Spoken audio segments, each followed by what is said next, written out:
Hello and welcome back to the Aqua Pod. Charlie from the future here, speaking after a really positive conversation with Keith Waddle, Chris Byrne and Rachel McCavish from the Executive Committee at the newly formed Forth Valley Tridents. I was also joined by a colleague from the development team, Anthony Manfredi, who's been a big part of the joining together of the three Falkirk clubs into this new club, the Forth Valley Tridents. How did you find the conversation, Anthony, and how's that kind of process been, and has it been an enjoyable one for you? Yeah, I think as we discussed, it was a great process. The team, everyone worked really well together. It really came together nicely and enjoyable for me. And I guess just a really positive kind of discussion, and also an interesting one for people to hear and maybe take bits and pieces from as well. Yeah, I think some really honest and insightful feedback too, which I think was great. They really kind of explained the process, what they did, how it all went. And, there were challenges along the way, but the team got there and they worked really, really well together. And here we are with a brand new club ready to go. Yeah, I think that comes across really well, and hopefully people kind of pick up on that as well. So without further ado, we'll hand over to Keith, Chris and Rachel. So we're delighted to be joined on the Aqua Pod by Keith, Chris and Rachel from Forth Valley Tridents. Thanks very much for joining us, guys. Thank you. So I think it would be worth us just having a bit of a brief background from the three of you about kind of your own personal experiences coming from three different clubs, and how that kind of conversation started about potentially creating this kind of one club in the Falkirk area. So I'll start. I'm Keith Waddle. I was the ex-president at Grangemouth Swimming Club, and I'm proud to be the president now of Forth Valley Tridents. Probably been involved in swimming now for 12, 13 years. Initially as a parent, and then eventually I got involved in the technical officiating side of things. And this was my second time as president with Grangemouth. The first time I was president for 4 years during COVID and everything that fell out of that. So that's me. That's yourself as well. So yes, former chair, president of Falkirk. Again, similar to Keith. Kids were swimmers. You start timekeeping, and then you become a poolside helper, and then somebody says, you could join the committee, you could help out and things like that, and probably post-COVID the club was lacked a little bit of direction, and I thought, I've got a bit of spare time, so I'll take on the challenge. So I think I was doing that for maybe about 2 years before we started to think about talking together. Okay, so I'm similar to the guys here. I started off as a parent of a swimmer, so I've been in swimming probably about 8-9 years, and then got involved in the committee, got involved in timekeeping, and then subsequently being president. Then COVID hit, and so yes, I've served my time quite a bit. Yeah, sounds like you all three have, to be fair, and quite often that's the case, isn't it? You come in as a parent and then you end up doing a massive job within clubs, and that's obviously replicated across the country as well. From three clubs, like you said, what was the kind of reason or the moment where you thought, maybe we should be having a look at bringing, the three clubs together? What were maybe some of the reasons for that, and what was the kind of overall goal and purpose of creating the Forth Valley Tridents? Yeah, I'll maybe start with this one. So I think it's nearly 12 months ago, or just over 12 months ago, we all met over a coffee. And at that time, Rachel's husband, Phil, was the president of First. So the four of us met, and I think there were a number of issues that were kind of looming in terms of pool closures, increase in pool costs.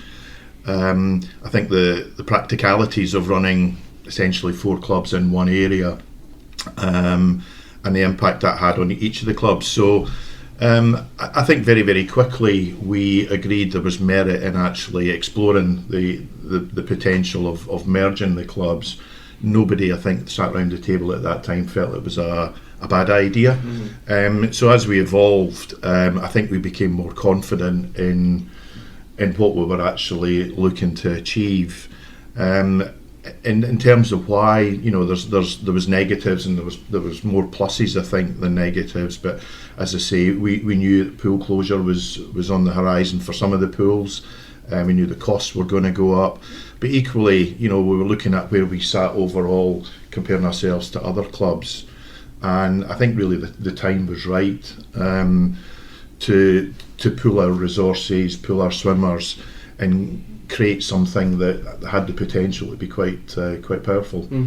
I think throughout the process it's good to hear that there's probably other clubs that will feel similar issues with closures or fees, but it's great that you had that holistic overview of the process of what's right for the swimmers, what's right in this area, and what can we do to make a positive change. And there's always going to be challenges, but I think overall that initial conversation sounded more positive than negative, and you're all open to that, which is really great to hear. I think the thing you should never lose sight of, and I'll pass on to my colleagues in a moment, but is never lose sight of what it is you're trying to achieve, and concentrate, I think, on the positives rather than the negatives, and don't lose sight of that as you move through that process. And I think we also had a strong driving factor of there wasn't really a do nothing option for us. I think because change is really difficult for everyone. You need to have something that's weighing you down, saying, look, if you do nothing, it's not an option. And for you as well, being from Bo'ness, you know, your pool shut, and actually that, you've got a material problem there, don't you, where actually you need to look for different solutions and things. Yes, definitely. Yeah, and I think that's was important. It was imminent for Bo'ness that there was going to be an issue because of the pool was closing, and that was a catalyst.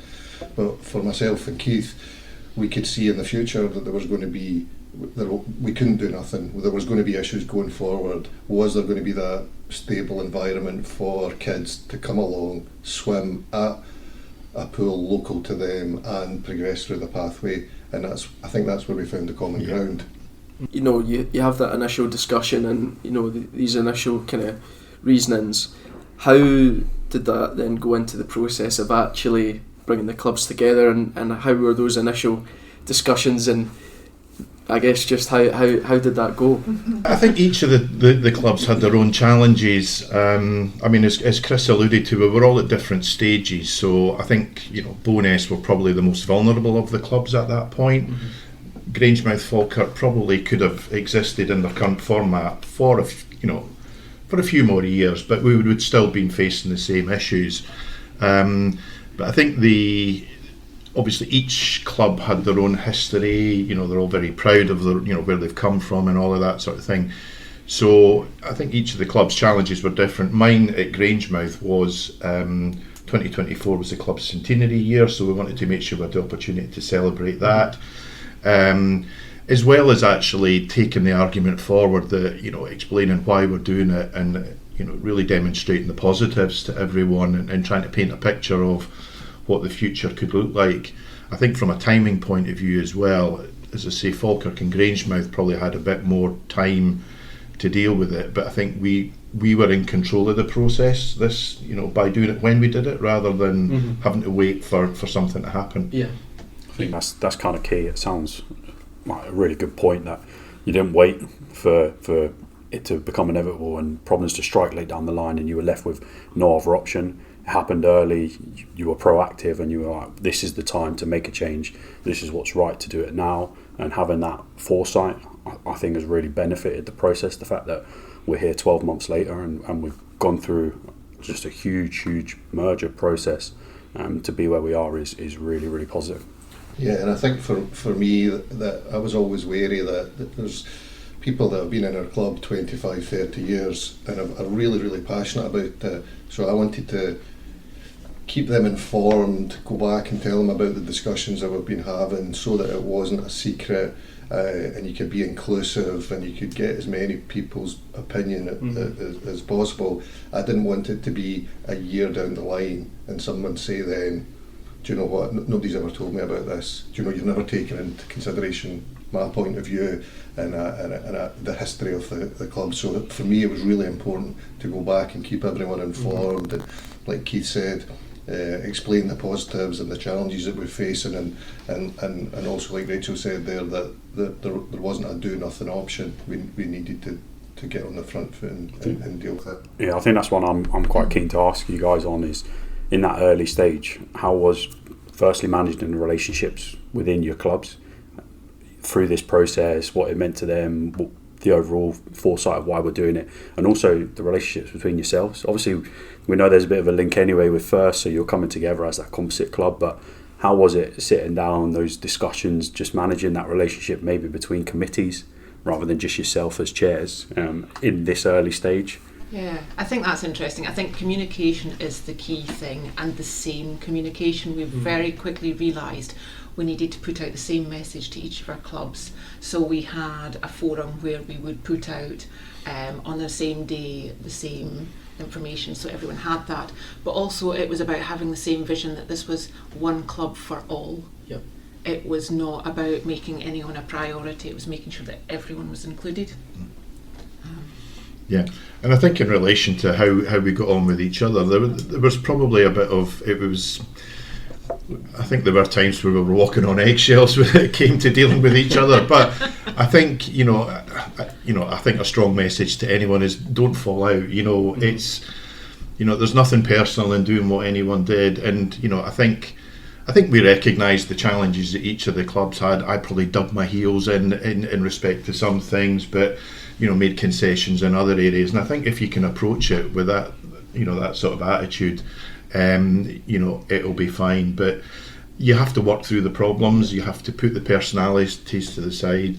Don't get wound up by it. It's as I say, nothing is ever personal. And I think we did that with great success. Yeah, I think we always had that. Are we building something that's going to last? And is it what's best for the swimmer? Not what does somebody think this is what we used to do 25 years ago, or this is the model we had then. What's best for the swimmers now? Yep. If you ask the swimmer now, is this important to you? Would they say yes, or would they say no, I'm not bothered. I just want to get in a pool with my friends, get good coaching and swim fast, and then that was our job to kind of facilitate that. And I guess that's why if there ever was any issues or slight disagreements, you all had that same goal, didn't you? It's for the swimmer, it's for the athlete, and they need to take priority, and it's all about them, isn't it? Yeah. It is. Yeah. Absolutely. And it wasn't smooth sailing, but I don't think any change is. No. But actually we were all able to overcome that, as Keith said, and realise, and like Chris was saying, do the best thing for the swimmers. Yeah, I don't think there's any need to hide away or sugarcoat the fact that there will be disagreements too. It's how you manage that, and again it comes back to that relationship between you all.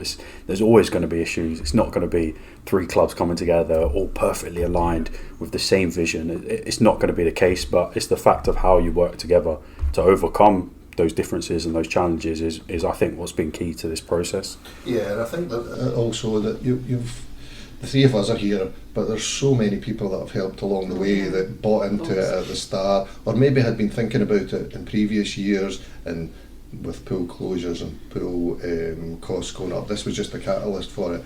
But those people were behind it, and they helped out, and they had the confidence that we could focus on the positives, and then everything else would just come along as we went along. Because I think at the start, people want to know all the information. Where am I going to be swimming? What pool is it? What coach is it? What are we going to be called? How much are my pool fees going to cost?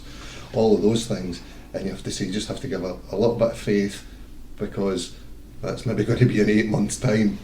That's the tricky part. Just have a little bit of faith in what everybody's trying to do. But you're right, there was a huge team behind us from each of the clubs, providing support. Yeah.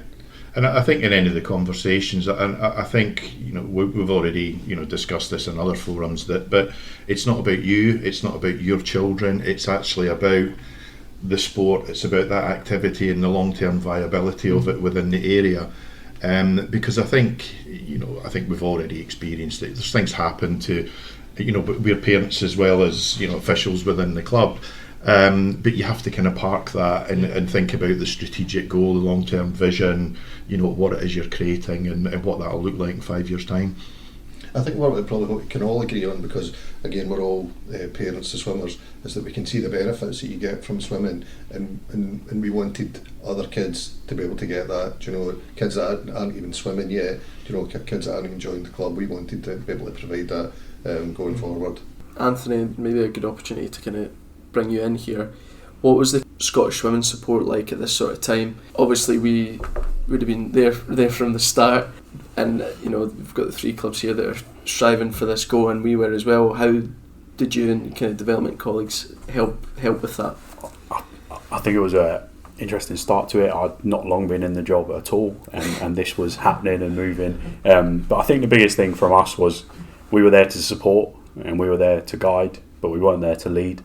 I think particularly me as a new member of staff anyway, wasn't in that position to do that, but the clubs really did drive this forward, and they kept us informed, they kept us in the loop, everything was transparent, and I felt involved throughout the whole process. But I think the key was that we were just there to provide our support and guidance rather than to lead them on this process. I think the fact that it was driven by the clubs was the real positive and success in this process. I think that was a really key factor, that I felt like I was just there joining on with the journey, supporting where I could, but there was a strong drive from the clubs. We did also bring in a few other externals to support, so I'm sure we'll come on to it later, but the club are also a charity and registered with charitable status, so we did a bit of supporting in bringing along Club Development Scotland to advise and provide the governance support where we don't quite have that level of expertise. They did, and so they were involved in quite a lot of meetings too. So just a lot of different, I think, external factors contributing and moving parts, which we all did well to manage as 3 clubs, a governing body, an external party, all synced, all in the loop, everyone sharing ideas and working together for an overall goal was probably a really key process for us. And I think the fact that the clubs were so open to doing that with us made it easy for me. Yeah, and I think from the club's perspective, you're right. I mean, this was happening, and it was great to have the support of Scottish Swimming. And I think there were certain points along the way where you asked the right questions of us to make us look at things that we might not have considered. So, I think that input is valuable, and it was certainly welcome. And I think the support we received helped us reach that end goal. But as I say, Scottish Swimming made us look at things that we might not have considered, looked at different options, helped shape to some extent where we are now and where we'll be in a few years time. And I also think that if you're looking at the wider group that were involved, parents, committee members and things, when you've got the Scottish Swimming there supporting you, it just adds a little bit of confidence to the wider group that we're doing the right thing. If the governing body are behind you and they're supporting you in the process, it's not just 3 clubs joining together, it's something bigger than that. You mentioned it there about the kind of charitable status. What was the sort of thinking behind that and the reasons why you ended up kind of going down that route? I think we realised that this was going to be one big club. All of us are volunteers, and all of our committee members behind us are volunteers. So it's not our day job, and it's all fairly new to us. And it's a big risk to suddenly take on something that both financially but also for all the swimmers, to make sure that they're okay. So we had a discussion about it, and we had a meeting about it, and went through various different options, and we realised actually the best structure for us to operate within was a charitable one, both financially but both obviously governance wise, and sort of for our constitution and all that. I think it did come with a few extra challenges too, so you had to bring in a board of trustees to provide oversight for what yourselves as the committee are doing. Yeah, so we are all trustees as well as committee members, so it's a new structure. It's one that will take a bit of adjusting to and getting used to from our point of view, but I think in terms of the governance and making sure we're doing the right things in the interests of the swimmers, it's absolutely the right thing to do, to have that scrutiny applied, because we sometimes take for granted what we do on a day-to-day basis, but it's good to have that scrutiny and that governance to support it. Yeah, the trustees will definitely look to make sure, because it's not just us, there's some others that will definitely make sure that we're doing the right thing for the club and the swimmers, as opposed to... But it does make you do the right things for the right reasons. It gives us a good structure to follow, because, as I said, we're all volunteers and this is new to us.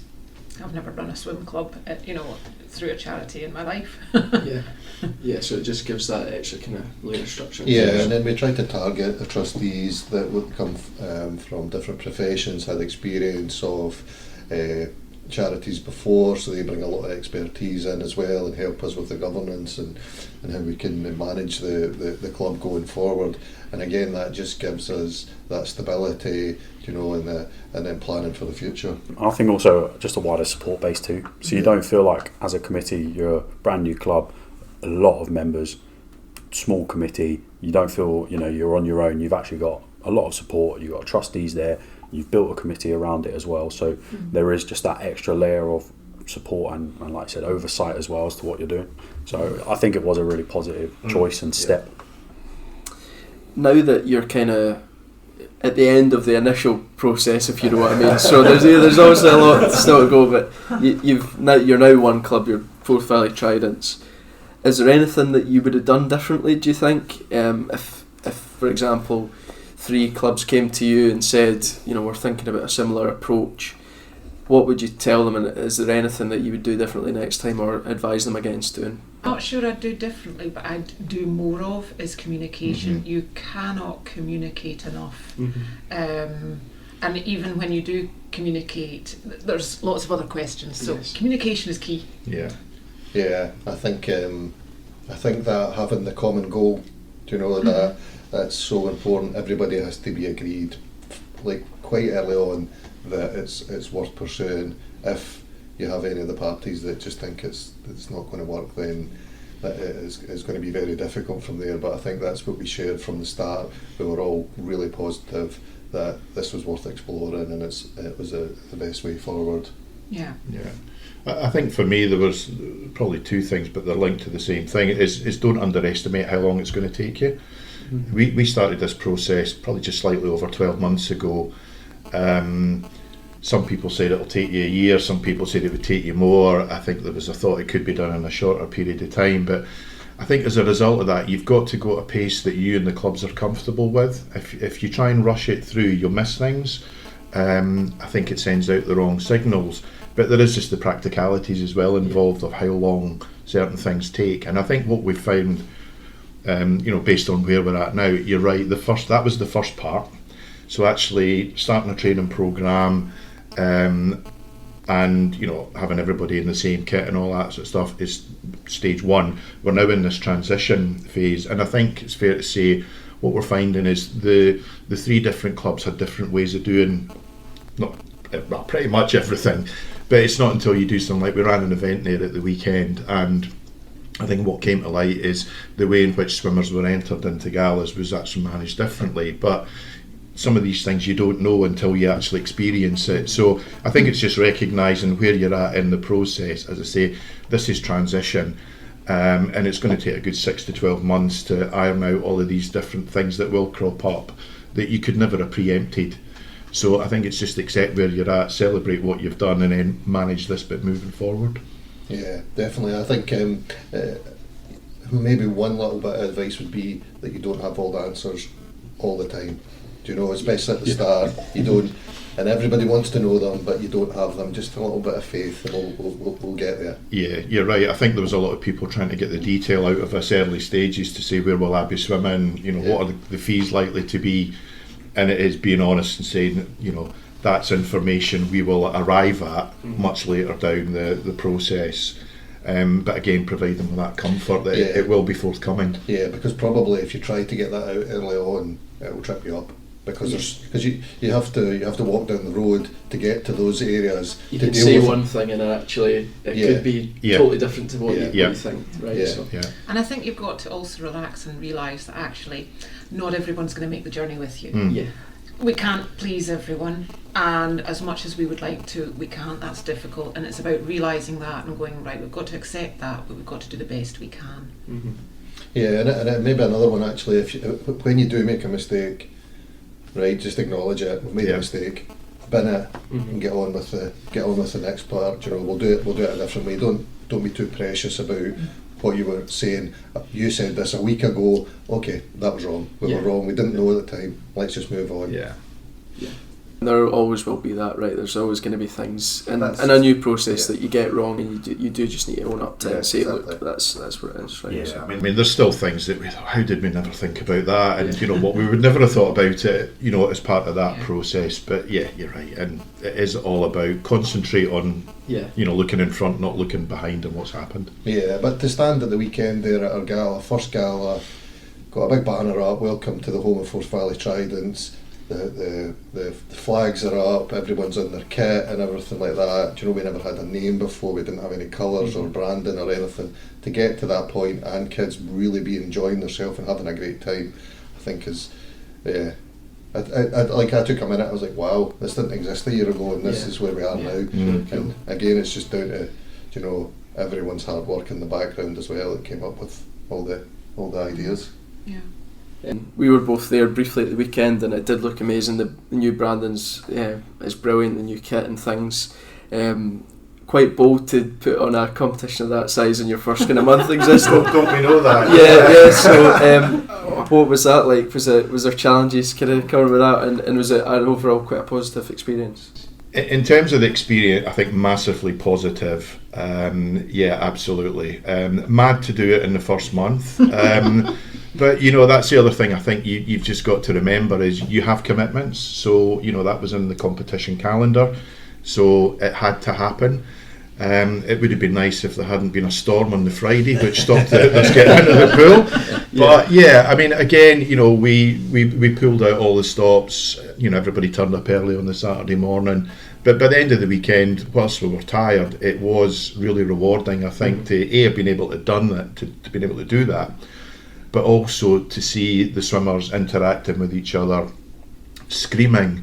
I think it was it the Sunday. There was a skins race and one of our swimmers won it, and it was just great to see everybody standing up, shouting, cheering, you know, supporting. You know, all of these swimmers would have been in different colours, but you know, there was a mass of them now, and you know, results wise, I think. You know, we look at the number of swimmers we had attending, we looked at how we performed.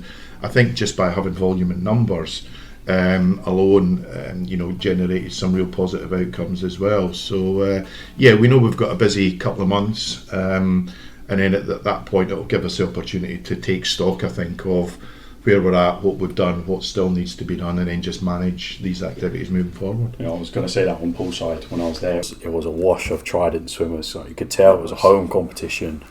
You're set up, you're ready to run. It looked great, felt really professional, also really enjoyable. I think it was a really nice way to kick off the year and start this Tridents era as we move forward.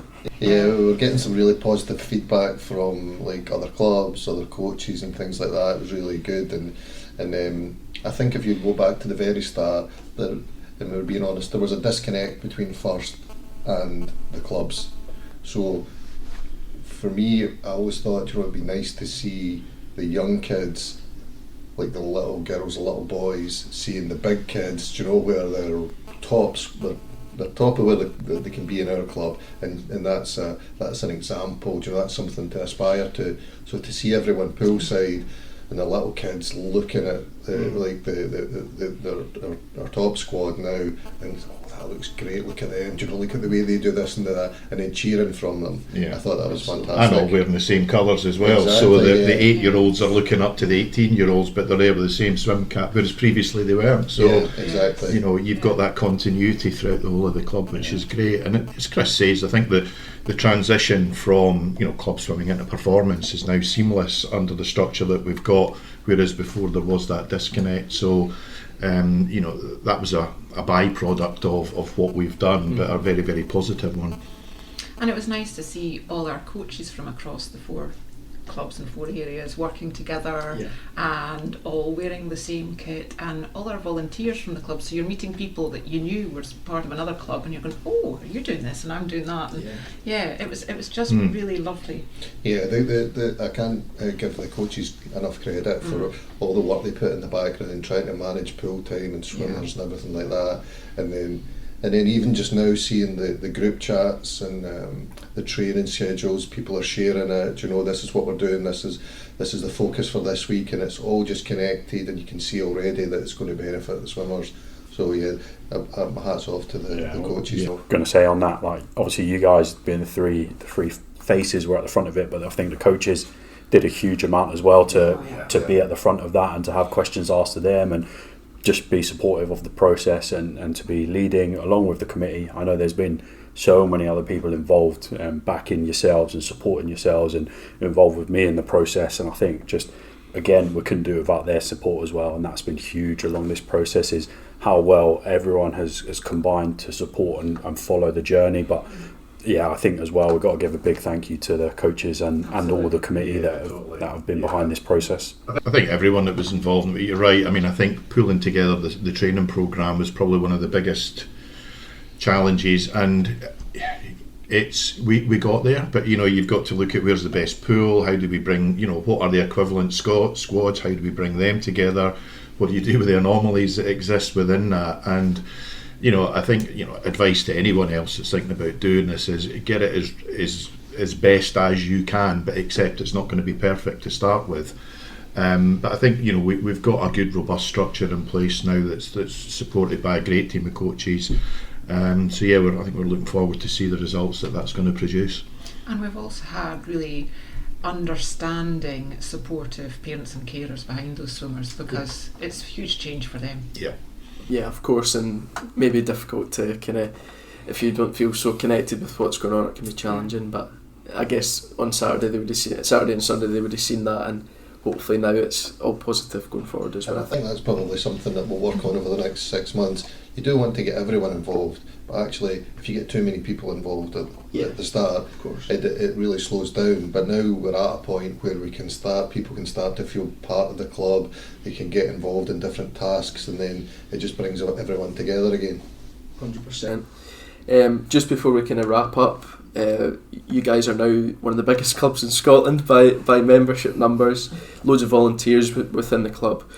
What are the kind of aims now, and where do you see yourself going over this kind of next 12 months and beyond as well? Yeah, so I think the next 12 months is a period of consolidation, really, making sure that, you know, we'll continue to refine the structure, get the right people in post that support the vision that we started off with. I think we're aware in terms of where we would like to be, being one of the biggest clubs in Scotland. You know, we've got work to do from this performance side of things, so it's not going to happen overnight. You know, it'll probably range anywhere between 3 and 7 years before we actually start to see, you know, when it comes to snags, you know, us appearing higher up the league table perhaps is one example, but that's only one element of where we see our performance. You know, we're looking at the number of swimmers we've actually got as a club, how able we are to retain those swimmers, to be able to see them progress and maybe leaving club swimming and carrying that on into university and maybe beyond. So there are a number of targets that we need to establish. So yeah, consolidation to start with, and then thinking about, you know, 3 years from now, where we start to appear from a performance side of things. Yeah, and I think for me, and maybe just going back on the point I said before, just all those people that had a job in the old club or were involved in the old clubs, just finding a place for them so that everybody then feels part of the new bigger club, and it doesn't lose that family feel, you know, that we had previously. You still have that, but we just need to sort it out in the bigger club. Yeah, I think it's about looking, as Keith and Chris have said, looking at those coming in and joining our club and being part of the new thing. So it's not, as Keith said, not just about where we get our results in terms of performance, it's more about making sure we retain swimmers, we provide a nice, safe environment and fun. Yeah. That people want to come and swim, because it's a life skill. think that's a really good place to end on. Actually, that's what it's all about. At the end of the day, it's about enjoying it, and that's the main thing. So we really appreciate the three of you coming on, and Anthony as well, and best of luck for whatever happens next. Thank you very much. Thanks again for listening to what I thought was a really interesting episode of the Aqua Pod. If you also enjoyed the episode, please leave us a review on Spotify, Apple Podcasts or on YouTube. Thanks again for listening, and we'll see you in the next one.